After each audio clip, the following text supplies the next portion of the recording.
Hello बच्चों, तो आज हम बात करेंगे आइसोमेरिज्म की सेकेंड डीपीपी यानी कि टॉपिक है स्टीरियो आइसोमेरिज्म। चलिए क्वेश्चंस को देखना स्टार्ट करते हैं।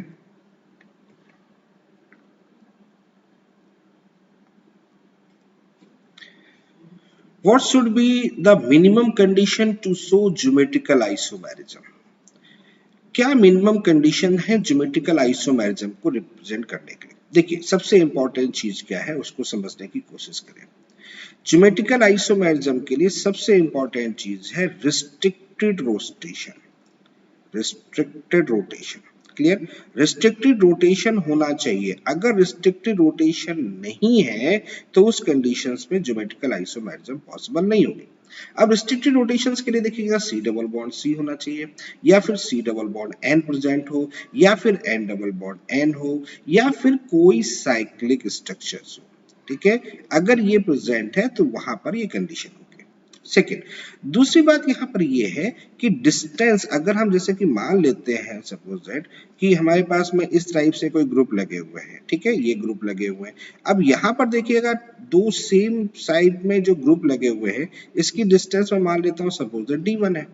अब इसको मैं अगर एक दूसरे के अगेंस्ट ले जाता हूं तो ये अगेंस्ट चले जाएंगे, यहाँ पर b हो गया और यहाँ b हो गया। अब जो डिस्टेंस देखेंगे वो कितनी हो जाएगी, d2 हो जाएगी। तो d1 d2 के बीच में डिफरेंस होना चाहिए। सेकेंड पॉइंट तो ये। थर्ड पॉइंट ये है कि अगर हमारे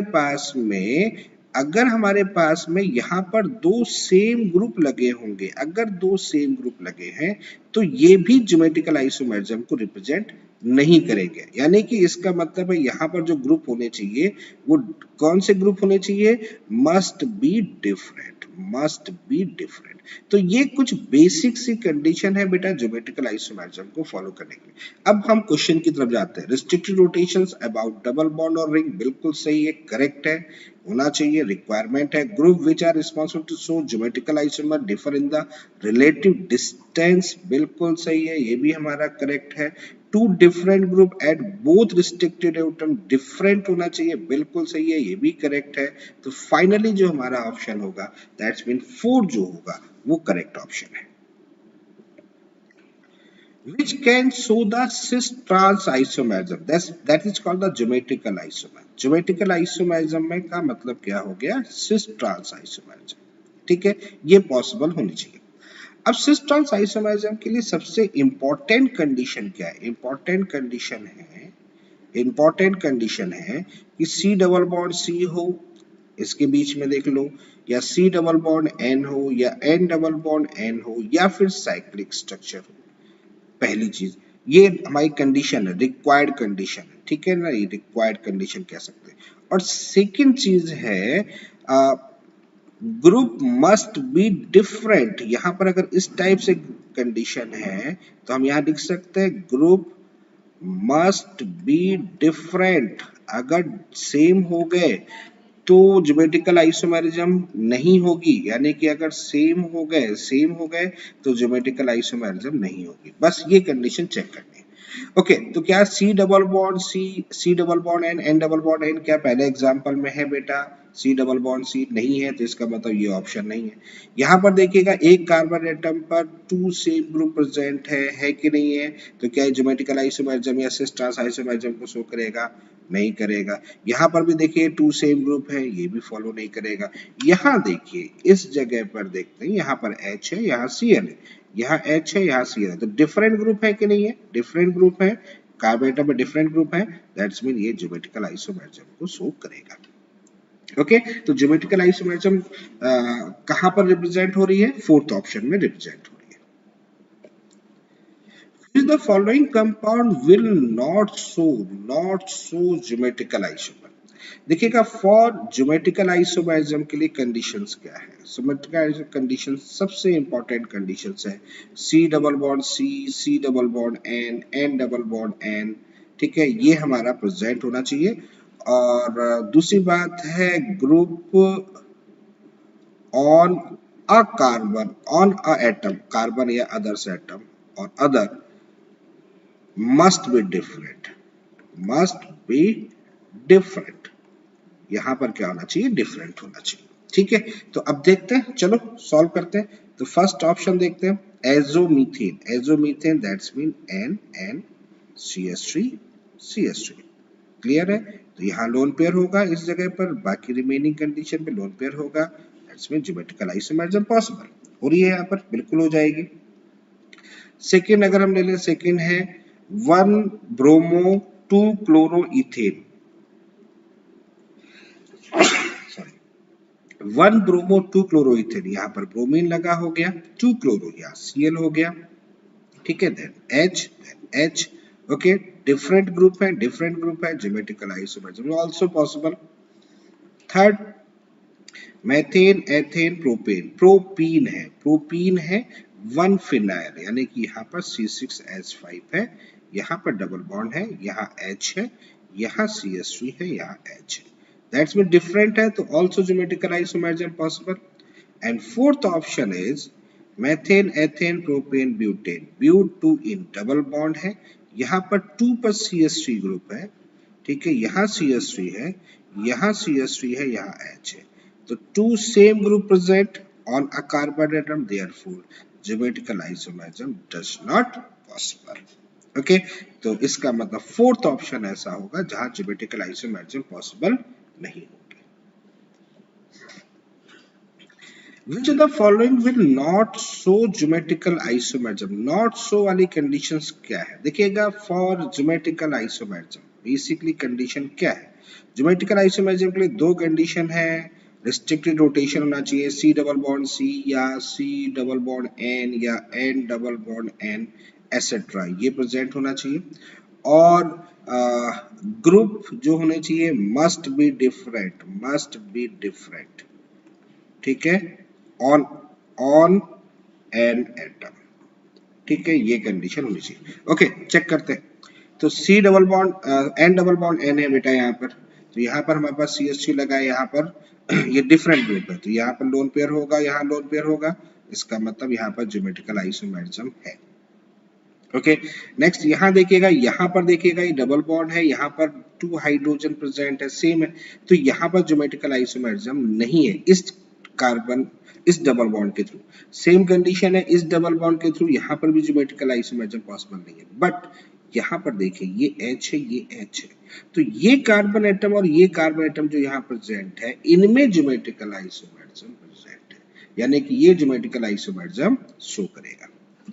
यहाँ देखिएगा इस कंडीशन में क्या है, इसको अगर मैं देखा हूं तो यहाँ पर कुछ इस टाइप की कंडीशन होगी, यहाँ CH3 है, यहाँ पर आपके पास H है, डबल बॉन्ड N, यहाँ OH है, यहाँ लोन पेयर है, तो यहाँ पर कंडीशन डिफरेंट, मतलब यहाँ पर डिफरेंट ग्रुप है, तो ज्योमेट्रिकल आइसोमरिज्म पॉसिबल है। अब हम बात करते हैं यहाँ पे इस फोर्थ की बात करते हैं, मैं इधर से इधर लेके आता हूँ, यहाँ पर even number of double bond है, अगर even number of double bond है तो यहां पर हम कह सकते हैं कि groups are not present on a plane, एक प्लेन में नहीं होंगे, ठीक है, ये प्लेन में नहीं होंगे, यानी कि ये बेसिकली परपेंडिकुलर होंगे, और अगर ऐसा हो गया तो यहाँ पर ज्योमेट्रिकल आइसोमरिज्म पॉसिबल नहीं है। बेसिकली ज्योमेट्रिकल आइसोमरिज्म के लिए जो ग्रुप होना चाहिए ऑन अ प्लेन जरूर होना चाहिए, यानी एक ही प्लेन पर होना चाहिए बेटा, ठीक है, सारे ग्रुप्स जो होने चाहिए वो क्या होना चाहिए, एक ही प्लेन पर होने चाहिए, बट अगर प्लेन पे ही नहीं है, इवन नंबर की बात, इवन में ये ऐसी कंडीशन होती है, हाँ ऑड में होता है, अगर ऑड में होगा तो फिर उस कंडीशन पे ऑन अ प्लेन होता है, ठीक है, तो कहीं पर भी अगर आपको even number of double bonds दिख रहे हैं और कैसे होने चाहिए, एक साथ लगे होने चाहिए, ऐसा नहीं कि अल्टरनेट पोजीशन पे, तो वो ज्योमेट्रिकल आइसोमरिज्म शो नहीं करेंगे, इसका मतलब फोर्थ ऑप्शन हमारा करेक्ट है। How many geometrical isomer are possible for the given compound, देखिए इस कंपाउंड में अगर हम बात करते हैं तो यहाँ पर हम चेक करते हैं स्टीरियो सेंटर, और स्टीरियो सेंटर बेसिकली क्या होते हैं, स्टीरियो सेंटर डबल बॉन्ड होता है, और स्टीरियो सेंटर जो होता है साइक्लिक स्ट्रक्चर्स होता है, यानी कि नंबर ऑफ, यहाँ पर हम स्टीरियो सेंटर की बात सकते हैं कि डबल बॉन्ड, नंबर ऑफ ऐसे लिख सकते हैं, number of this, number of this, ठीक है, तो नंबर ऑफ डबल बॉन्ड या नंबर ऑफ साइक्लिक स्ट्रक्चर होते हैं, that is called the stereo centre. Okay तो यहाँ पर आप देखिए स्टीरियो सेंटर एक ये आपको दिख रहा है और एक स्टीरियो सेंटर आपको ये दिख रहा है। स्टीरियो सेंटर का मतलब होता है विच सो ज्योमेट्रिकल आइसोमर। क्लियर है? विच सो ज्योमेट्रिकल आइसोमर। तो ये ज्योमेट्रिकल आइसोमर शो कर रहा है, ये भी ज्योमेट्रिकल आइसोमर शो कर रहा है। तो इस कंडीशंस पे अगर हम ज्योमेट्रिकल आइसोमर निकालते हैं तो फॉर्मूला लगाते हैं 2 की पावर n, यानी 2 की power 2 is equal to answer is 4। यानी फाइनली जो आंसर यहाँ पर आएगा वो कौन सा होगा? सेकेंड ऑप्शन करेक्ट होगा। द ई आइसोमर, ई क्या होता है? इंटेंगन फॉर्म होता है और ई जो होता है basically derivative of the trans होता है। तो पूछा गया है कि ई आइसोमर कौन सा है। तो सिस और ट्रांस को हम लोग जानते हैं और फिर जेड और ई की बात करते हैं। जो जेड होता है बेसिकली वो कौन सा फॉर्म होता है?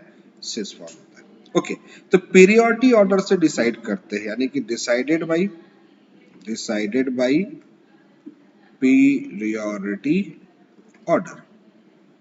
अब पीरियोडिटी ऑर्डर से कैसे डिसाइड करते हैं? जो पीरियोडिटी ऑर्डर डिसाइड करता है बेसिकली डिसाइड करता है based on the atomic number. ठीक है, पीरियोडिटी ऑर्डर जो डिसाइड करता है तो करता है based on the atomic number. Okay तो शुरुआत करते हैं यहाँ से। सबसे पहले हम ए की तरफ आपको बताते हैं। कुछ इस तरह से आपको लिखना होगा। यहाँ पर आपके पास CH3 है या H है। एक एग्जांपल मैं आपको समझा दूंगा तो आपको पूरा कॉन्सेप्ट समझ में आ जाएगा। यहाँ पर देखिएगा CH2 आपके पास C2H5 CH2 CH3 लिखेंगे तो देन यहाँ पर 3H हो जाएगा। ठीक है, और यहाँ पर अगर हम लिखेंगे तो ये H हो गया, यहाँ H हो जाएगा, यहाँ पर आपके पास CH3 हो जाएगा, यहाँ CH3। अब पीरियोडिक ऑर्डर कैसे डिसाइड करते हैं? देखिए इस कार्बन एटम के साथ में सबसे पहले H लगा हुआ है और कार्बन लगा हुआ है। तो कार्बन और H के बीच में डिसाइड करेंगे किसका एटॉमिक नंबर ग्रेटर है। जैसे इस कार्बन का ग्रेटर है तो ये 1 हो गया, ये 2 हो गया। जिसका ग्रेटर है उसका 1, जिसका लेसर है उसका 2। अब हम यही चीज यहाँ डिसाइड करेंगे। यहाँ पर देखते हैं इस कार्बन एटम से, तो यहाँ से ये कार्बन एटम है और ये कार्बन एटम है, दोनों कार्बन एटम है। तो क्या यहाँ पर पीरियोडिक डिसाइड हुई है? नहीं हुई। लेकिन इस कार्बन एटम के साथ H H और C लगा हुआ, जबकि इस कार्बन एटम के साथ H C C लगा है। तो 2 C लगे हुए हैं, इसका मतलब है ग्रेटर एटॉमिक नंबर वाला एलिमेंट होगा। तो इस कंडीशंस पे ये 1 होगा और ये 2 होगा। तो अब 1 2 यहाँ पर 2, यहाँ पर कौन सा हो गया? 1।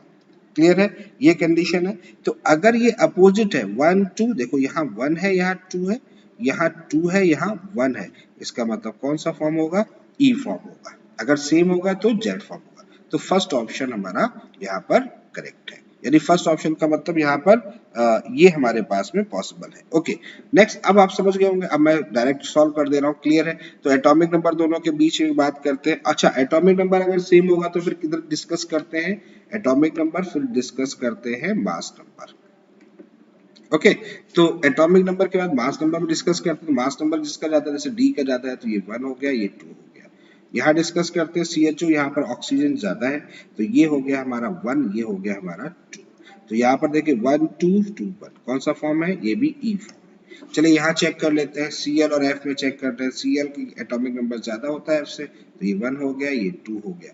और यहाँ चेक करते हैं तो यहाँ कितना होगा? ये 1 होगा, ये 2 होगा। तो ये कौन सा फॉर्म होगा? Z form.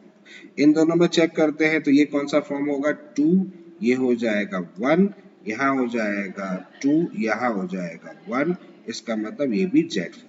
तो केवल हमारे पास में 2 फॉर्म है, एक तो हमारा ये ई फॉर्म और एक हमारा ये E form. That's mean A and B correct option है, यानी थर्ड ऑप्शन हमारा करेक्ट होगा। Which of the following is a syn isomer? Syn isomer जो है basically that means cis को रिप्रेजेंट करता है। ठीक है, cis को रिप्रेजेंट करता है। अब ये sin जो फॉर्म होता है ये कहाँ प्रेजेंट होता है? ये C डबल बॉन्ड N या फिर N डबल बॉन्ड N जो कंपाउंड्स होते हैं उनमें ये प्रेजेंट होता है। अब sin होता है क्या है पहले ये भी समझ लेते हैं। जैसे C डबल बॉन्ड N की बात करते हैं, दैट्स मीन ऑक्साइन। इसको क्या बोलते हैं हम लोग? ऑक्साइन फॉर्म बोलते हैं। ठीक है, और इसको क्या बोलते हैं? इसको बोलते हैं एजो फॉर्म। ओके तो C डबल बॉन्ड N है, यहाँ पर OH और H। अगर OH और H सेम साइड में होते हैं, सेम साइड में होते हैं, that is called to syn. और इसी को अगर हम ऐसे कर ले, यहाँ N कर ले, यहाँ H हो गया और यहाँ OH हो गया। ठीक है, ये एज इट इज रखा यहाँ पर है, तो इसको हम लोग बोलते हैं एंटी। तो चलो चेक कर लेते हैं सिन कहाँ है, देखो कहाँ पर है, यहाँ OH है, यहाँ दो सेम ग्रुप है तो यहाँ तो कुछ हो नहीं सकता, यहाँ पर ये H है नहीं तो ये भी पॉसिबल नहीं है। ये देखो यहाँ पर OH और H सेम साइड में हो गए कि नहीं हो गए, ये लोन पेयर हो गया, इसका मतलब यही कौन सा है, सिन फॉर्म। और ये फॉर्म अगर देखा जाए तो ये फॉर्म कौन सा है, ये एंटी फॉर्म है। तो कौन सा ऑप्शन करेक्ट होगा, थर्ड ऑप्शन करेक्ट होगा। Which of the following compound possess a chiral center? Chiral center का मतलब होता है basically asymmetric carbon atom. Asymmetric carbon atom, that's mean the valency of all valency of carbon atom जो होंगे वो सभी जो हों कैसी हो जाए, सपोज दैट यहाँ पर अगर हम देखें ABCD ऐसे लिख दे रहा हूं मैं C and D, तो सभी जो वैलेंसी है यानी ऑल वैलेंसीज आर डिफरेंट, ठीक है, डिफरेंट, क्लियर। तो all valencies are different, that is called to the asymmetric carbon atom. Okay, तो चेक कर लेते हैं अपन लोग, एक एक करके चेक कर लेते हैं तभी हमें मालूम पड़े कौन सा चिरल सेंटर होगा। तो देखो यहाँ कार्बन एटम की वैलेंसी देखो बेटा, ये कार्बन एटम की valency 1 valency, 2 valency, 3 valency, 4 valency, 4 different. देखो 4 वैलेंसी का मतलब सभी कुछ है, सभी कुछ लेना पड़ेगा एक साथ, तो डिफरेंट है कि नहीं है, बिल्कुल डिफरेंट है, बिल्कुल डिफरेंट है, तो ये चिरल सेंटर है, बिल्कुल है। यहाँ देखो ये कार्बन एटम की बात करें 1 valency, 2 valency, 3 valency and 4 valency, 3 and 4 are same, ये सेम है, तो ये 3 एंड 4 यहाँ लिख दे रहा हूँ, 3 4 सेम है, तो इसका मतलब ये चिरल सेंटर नहीं शो कर रहा है। यहाँ पर देखिए ये कार्बन है एटम है, ये 1 वैलेंसी, ये 2 वैलेंसी, ये 3 वैलेंसी एंड ये 4 वैलेंसी, ठीक है, ये 3 ये 4 एक साथ जा रहे हैं, कहीं कोई वेरिएशन नहीं हो रहा, एक साथ एक टाइम पे पहुंच रहे हैं, तो 3 4 सेम है, यानी इसका मतलब यहाँ पर भी पॉसिबल नहीं होगा। यहाँ पर चेक कर लें तो देखो ये 1 वैलेंसी, ये सेकेंड वैलेंसी, ये थर्ड वैलेंसी, ये फोर्थ वैलेंसी, फिर यहाँ पर 3 4 जो है वो सेम है, तो इसका मतलब यहाँ पर भी पॉसिबल नहीं है। तो कौन सा ऑप्शन करेक्ट होगा, फर्स्ट ऑप्शन करेक्ट होगा। Which the following isomer is not shown by the compound having molecular formula C4H10? देखिए आपके पास में है C4H10, क्वेश्चन में दिया गया है। अगर हम इसका जनरल फॉर्म देखें तो ये है CnH2n+2O, और CnH2n+2O होगा तो बेसिकली ये या तो अल्कोहल फॉर्म बनाएगा और या फिर क्या बनाएगा, ईथर फॉर्म बनाएगा, ठीक है। और कौन सा बनाएगा, सिंगल बॉन्डेड, यानी कि इसका मतलब सैचुरेटेड बनाएगा। ओके, अब अल्कोहल और ईथर की बात करते हैं तो अल्कोहल क्या है, अगर हम बात करते हैं अल्कोहल की कंडीशंस की बात करते हैं तो यहाँ पर OH लगा हुआ है। अब अगर हम इसको ऐसे कर दें, यहाँ OH लगा देते हैं, तो इसका मतलब ये जो है ये पोजीशन आइसोमरिज्म को शो करेगा, यानी पोजीशन आइसोमरिज्म पॉसिबल होगी पहली चीज, ठीक है। अगर हम ईथर की बात करते हैं, ये हम बात करते हैं अल्कोहल की बात करते हैं, हम सेकंड डिस्कस करते हैं ईथर की। ईथर प्रेजेंट अगर हमारे पास में होता है तो ये कंडीशन होती है, जैसे यहाँ पर ऑक्सीजन लगा हुआ है, इसका अगर हम वेरिएशन करते हैं तो यहाँ पर ये कंडीशन है, तो इसका मतलब यहाँ पर ये मेटामर्स को शो कर सकता है, ये मेटामर को शो कर सकता है, क्लियर है, तो ये मेटामेरिज्म पॉसिबल होगा। अब क्या यहाँ पर ज्योमेट्रिकल आइसोमेरिज्म के लिए मुझे क्या चाहिए, डबल बॉन्ड चाहिए, तो क्या यहाँ पर डबल बॉन्ड पॉसिबल है, नहीं है, तो डबल बॉन्ड चाहिए मुझे, पॉसिबल नहीं है, तो इसका मतलब यही जो होगा नॉट शोन कह रहा है, नॉट शोन कह रहा है, इसका मतलब ज्योमेट्रिकल आइसोमेरिज्म ही होगा, यानी डबल बॉन्ड नहीं है। अच्छा, ऑप्टिकल आइसोमेरिज्म हो सकता है, बिल्कुल है, एसिमेट्रिक कार्बन एटम हमारे पास में हो सकता है, एसिमेट्रिक कार्बन एटम, ठीक है, तो एसिमेट्रिक कार्बन एटम हो सकता है, तो इसका मतलब ऑप्टिकल आइसोमेरिज्म भी हो सकता है। तो तीनों पॉसिबल ही है, पोजीशन भी है, ऑप्टिकल भी है, मेटामेरिज्म है, इसका मतलब ज्योमेट्रिकल आइसोमेरिज्म यहाँ पर पॉसिबल नहीं है। तो आंसर जो हमारा होगा दैट्स मीन यही हमारा आंसर होगा।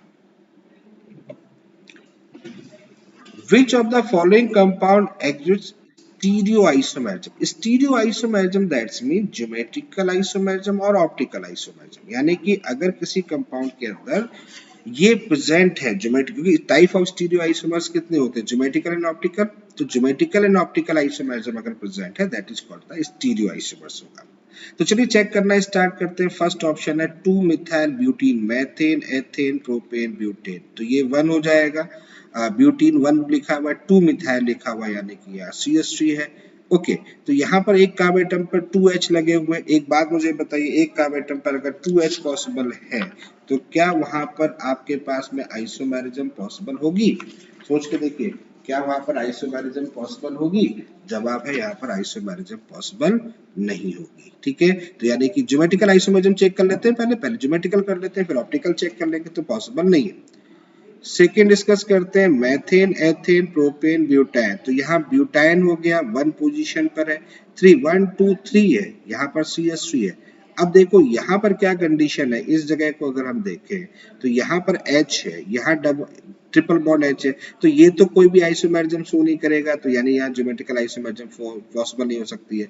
अब ज्योमेट्रिकल के बाद ऑप्टिकल को चेक करिए, ऑप्टिकल को चेक करिए तो यहाँ पर H है, तो एक कार्ब एटम की क्या सभी वैलेंसी अलग अलग है? क्योंकि ऑप्टिकल आइसोमेरिज्म के लिए डिफरेंट वैलेंसी वाला हमारे पास में कार्बन एटम प्रेजेंट होना चाहिए, तो क्या ये प्रेजेंट है? नहीं है, तो इसका मतलब यहाँ पर भी ऑप्टिकल आइसोमेरिज्म प्रेजेंट नहीं, यानी कि यहाँ भी पॉसिबल नहीं होगा। ठीक है, चलो नेक्स्ट थर्ड डिस्कस करते हैं, थर्ड वाले की तरफ चलते हैं। थर्ड वाले में क्या है, 3 methyl butanoic acid methane ethane propane butane, तो ये हो जाएगा ब्यूटेनोइक एसिड है बेटा, ये है। तो 1 2 3, यहाँ 3 मिथाइल है। अब यहाँ पर ज्योमेट्रिकल आइसोमेरिज्म का तो लेना देना है ही नहीं। अब यहाँ पर ऑप्टिकल की बात करते हैं, तो यहाँ पर CH3 ये दोनों जो ग्रुप हैं, ये दोनों ग्रुप जो हैं ये सेम ग्रुप हो गए, तो सेम ग्रुप हो गए तो इसमें ऑप्टिकल आइसोमेरिज्म पॉसिबल नहीं होगी, यानी ये भी नहीं होगा। फोर्थ में आ जाओ, methane ethane propane butane, butanoic acid हो जाएगा, और यहाँ पर आ जाएगा 2 मिथाइल। ओके, यहाँ पर अगर आप गौर से देखो तो बेटा ये क्या हो गया, ये तो इथाइल है ना, ये क्या है, ये इथाइल है, ये क्या है, ये मिथाइल है, ये क्या है, कार्बोक्सिलिक एसिड है, ये यहाँ पर H है, यानी ये कार्ब एटम कैसा हो गया आपका, एसिमेट्रिक कार्बन एटम हो गया। और एसिमेट्रिक कार्बन एटम हो गया तो इसका मतलब यहाँ पर ऑप्टिकल आइसोमेरिज्म प्रेजेंट होगी, और ऑप्टिकल आइसोमेरिज्म प्रेजेंट हो गई तो इसका मतलब ये स्टीरियो आइसोमेरिज्म को शो करेगा, यानी फोर्थ ऑप्शन करेक्ट होगा। The following is the optical active compound. Optical active compound मतलब जो asymmetric कार्बन एटम जिसके अंदर प्रेजेंट हो, या इसको हम बोल सकते हैं कीरल कार्बन एटम। ठीक है, कायरल कार्बन एटम प्रेजेंट हो, दैट्स मीन ऑप्टिकल एक्टिव। तो एसिमेट्रिक कार्बन एटम का मतलब क्या होता है, ये भी आप समझ लें कि all valencies are different, all 4 valency, ठीक है, और ग्रुप आर डिफरेंट। क्लियर है, वो कैसे हो जाए, डिफरेंट हो जाए, तभी ये पॉसिबल हो। तो चलो शुरुआत करते हैं। First butanol, methane ethane propane butanol, OH है यहाँ पर H है, यहाँ H है। क्लियर है, तो सेम ग्रुप हो गए, इसका मतलब यहाँ पर आइसोमेरिज्म, ऑप्टिकल आइसोमेरिज्म पॉसिबल नहीं है। सेकेंड चेक कर लो, propanol, methane ethane propane propanol, 1 propanol है, यहाँ OH है, यहाँ H है, यहाँ H है। ठीक है, यहाँ पर भी सेम है, इसका मतलब यहाँ पर भी ऑप्टिकल आइसोमेरिज्म नहीं है, ऑप्टिकल एक्टिव नहीं है, ऐसे समझ सकते हैं, ऑप्टिकल एक्टिव नहीं है। ठीक है, क्लियर। थर्ड यहाँ पर है 2 chlorobutane, methane ethane propane butane, 2 chlorobutane, यहाँ Cl है, यहाँ CH3, यहाँ पर H, यहाँ CH2, यहाँ CH3। अब यहाँ पर देखो इस कार्बन एटम की एक valency, second valency, third valency, fourth valency, यानी 4 वैलेंसी डिफरेंट है, डिफरेंट वैलेंसी है, यहाँ पर डिफरेंट वैलेंसी है। ठीक है, इसका मतलब ये ऑप्टिकल एक्टिव है, क्योंकि ये कार्बन एटम कैसा हो गया, ये carbon atom asymmetric carbon atom होगा। तो ऑप्शन हमारा कौन सा होगा, थर्ड ऑप्शन करेक्ट होगा। फोर्थ को आप अपना चेक कर लीजिएगा। मीजोफॉर्म ऑफ टार्ट्रिक एसिड, मीजोफॉर्म क्या होता है, मीजोफॉर्म का मतलब वो कंपाउंड जिसमें प्लेन ऑफ सिमेट्री प्रेजेंट होती है, प्लेन ऑफ सिमेट्री। ठीक है, तो मीजोफॉर्म वो होते हैं जिनमें प्लेन ऑफ सिमेट्री होती है। अब टार्ट्रिक एसिड का फॉर्मूला होता है COOH, then C, then H, then OH, then C, then H, then OH, then COOH। ये देखेगा यहाँ से प्लेन ऑफ सिमेट्री है, ठीक है। टू पार्ट में इक्वली डिवाइड हो रहे हैं और first part is the mirror image of the second. अगर ऐसा कहीं होता है तो ये मीजोफॉर्म होता है, ठीक है। अब मीजोफॉर्म की खासियत क्या होती है कि ये जो होता है, देखो यहाँ पर सारी चीज समझा रहा हूं मैं। डेक्स्ट्रो क्या होता है? डेक्स्ट्रो जो कि प्लेन पोलराइज्ड लाइट को राइट साइड में मूव कर देता है, ठीक है, थीटा एंगल से, दैट्स मीन डेक्स्ट्रो, ठीक है, ये होता है। यहाँ पर क्या होता है? लीवो क्या होता है? जो कि प्लेन पोलराइज्ड लाइट को लेफ्ट साइड में मूव कर देता है थीटा एंगल से, वो क्या होता है? लीवो होता है, ठीक है। लेकिन अगर हम बात करते हैं मीजो, तो मीजो की एक खासियत ये होती है कि ना तो ये डेक्स्ट्रो होता है ना ये लीवो होता है, ठीक है। नाइदर लीवो नॉट डेक्स्ट्रो रोटेटरी, ना तो लेफ्ट साइड में घुमाता है ना ये राइट साइड में घुमाता है। और क्यों क्यों होता है? ये होता है ड्यू टू इंटरनल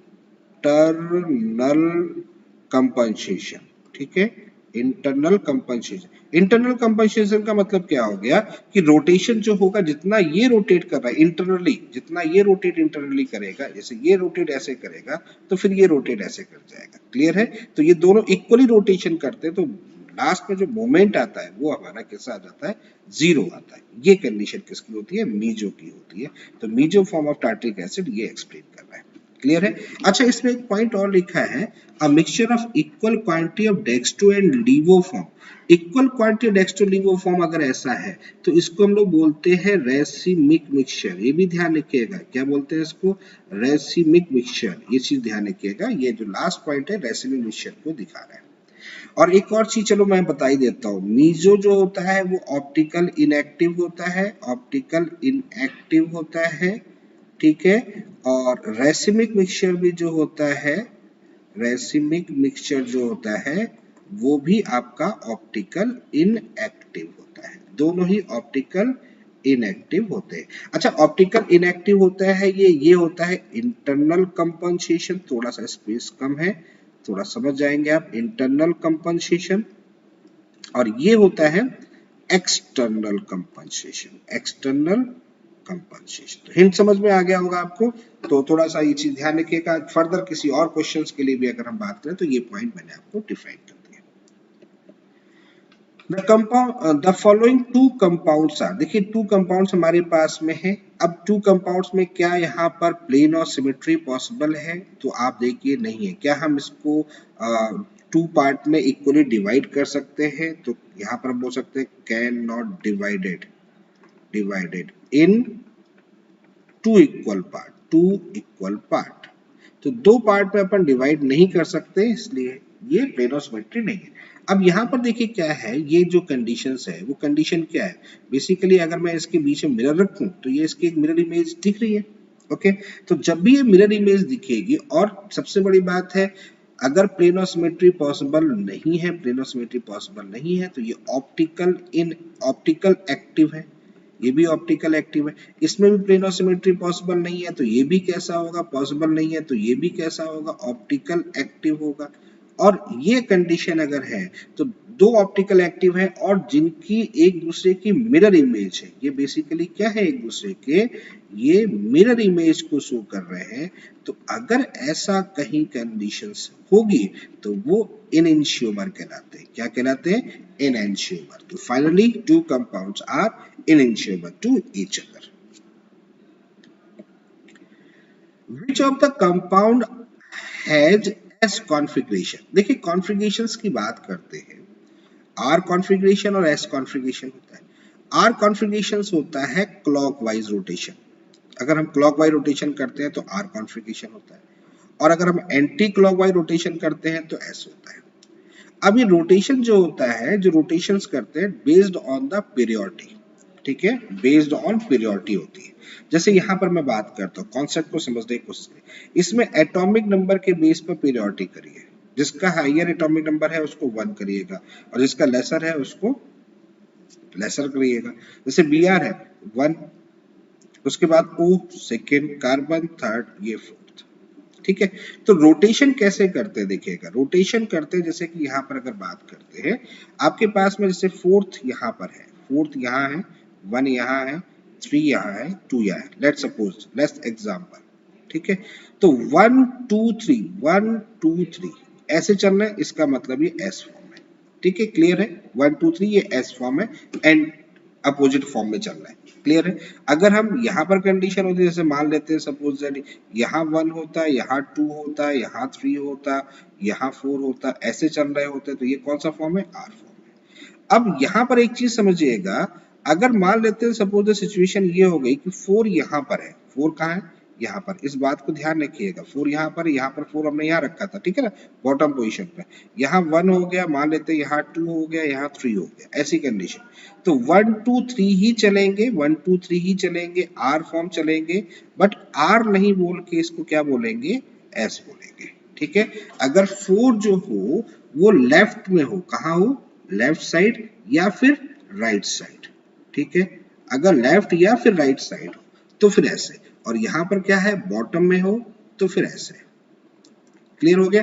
अब चेक कर लेते हैं, चलो यहाँ पर फोर्थ कहाँ है, लेफ्ट साइड में, तो 1 2 3 1 2 3 है, तो इसका मतलब ये एस नहीं लिखा जाएगा, क्या लिखा जाएगा, आर लिखा जाएगा। चलो यहाँ देखते हैं, 1 यहाँ 2 यहाँ 3 यहाँ पर 4, तो 1 2 3 ये कौन सा फॉर्म होगा, आर फॉर्म हो जाएगा, 4 बॉटम पे है। ठीक है, क्लियर है। ओके, नेक्स्ट 1 2 3 ये 4 हो जाएगा, तो 1 2 3 दैट्स मीन ये एस है, देखो 4 बॉटम पे है, बिल्कुल सही है, ये एस फॉर्म है। ओके, और यहाँ पर देखते हैं, चलो ये भी देख लेते हैं, 4 हो गया, ये 1 हो गया, ये 2 हो गया, ये 3 हो जाएगा, तो 1 2 3 ये कौन सा फॉर्म होगा, आर फॉर्म होगा। तो हमें एस चाहिए होगा, तो कौन सा ऑप्शन है, थर्ड ऑप्शन हमारा करेक्ट है। How many stereoisomer are there for tartaric acid. देखिए टार्ट्रिक एसिड अगर हम बात करें तो ये होता है टार्ट्रिक एसिड। अब इसमें मैं ऐसे कंडीशंस कर दे रहा हूँ, देखिएगा यहाँ पर आपके पास OH ले रहा हूँ, यहाँ पर C, यहाँ पर OH, यहाँ H, यहाँ पर COH, ये टार्ट्रिक एसिड है बेटा। तो एक इसका हम क्या बना लें, मिरर इमेज बना लें, तो मिरर इमेज बना लेते हैं, COH, यहाँ पर OH, यहाँ पर H, ठीक है, यहाँ पर H, यहाँ OH और यहाँ पर COH। तो ये जो दोनों होंगे ये कैसे होंगे, ऑप्टिकल एक्टिव होंगे, ऑप्टिकल एक्टिव, और कौन से होंगे, इन एनशोमर। ठीक है, ये तो 1 हो गया, ये 2 हो गया। ओके, और एक और फॉर्म बनेगा इसका, प्लेन ऑफ सिमेट्री का बनेगा, तो NOH हो गया, या H, और यहाँ पर OH हो गया, और यहाँ पर COOH हो गया।